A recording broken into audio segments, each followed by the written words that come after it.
ആ അതെ, അതാ നല്ലത്. ഇവിടെ പുതുതായിട്ട് ചാർജ് എടുത്ത DCP മായ മാഡം എന്റെ ഫ്രണ്ടാ. ഞാനൊന്ന് വിളിക്കാം. വിളിയൊക്കെ പിന്നെ മതി. അവൾക്കൊന്നും പറ്റിക്കാണില്ല. ഉച്ചവരെ അമ്പലത്തിൽ ഇരിക്കുന്നു പറഞ്ഞിട്ടല്ലേ പോയത്. മിക്കവാറും അമ്പലത്തിന്റെ ഏതെങ്കിലും ഒഴിഞ്ഞ ഭാഗത്ത് അവള് കാണും. ഗൗതം, നീ ഒന്ന് വന്നേ, നമുക്കൊന്ന് പോയി നോക്കിയിട്ട് വരാം.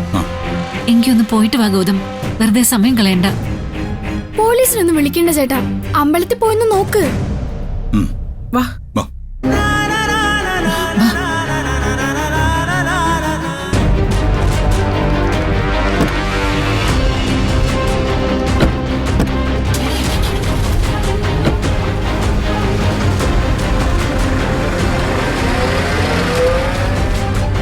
എന്റെ ഭഗവതി, നിധിമോക്ക് ഒരു കുഴപ്പവും വരുത്തരുതേ.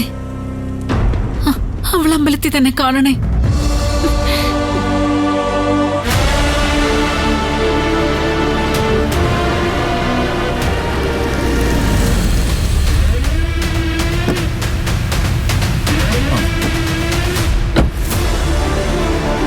നിധി കണ്ടോ അങ്ങളെ? ഇവിടെ തന്നെ ഉണ്ടായിരുന്നോ? ഇല്ല, നിധി ഇവിടെ എങ്ങും ഇല്ല ഗൗതം.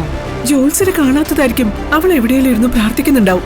വന്നേ, നമുക്ക് നോക്കാം. ഞങ്ങൾ എല്ലായിടത്തും നോക്കി, നിധി ഇവിടെ വന്നിട്ടില്ലെന്നുള്ള കാര്യം ഉറപ്പാണ്. വന്നിട്ടില്ലെന്നങ്ങനെ തീർത്തു പറയാൻ പറ്റും തിരുമേനി? വന്നിരുന്നെങ്കിൽ നിധി പ്രസാദം വാങ്ങിക്കാതെ പോവോ? ഇതിപ്പോ അമ്പലം അടച്ചിട്ട് തന്നെ നേരത്രേ.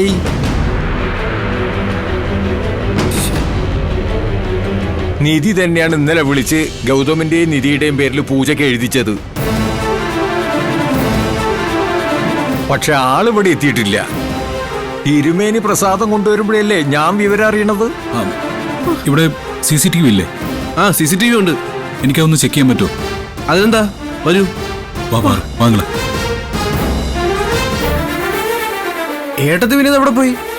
ആർക്കറിയാം. എന്തായാലും അമ്പലത്തിൽ എത്തിയിട്ടില്ല, അതുറപ്പാ. ആ ജോത്സ്യര് വിളിച്ചു പറയുന്നത് ഞാൻ കേട്ടതാ.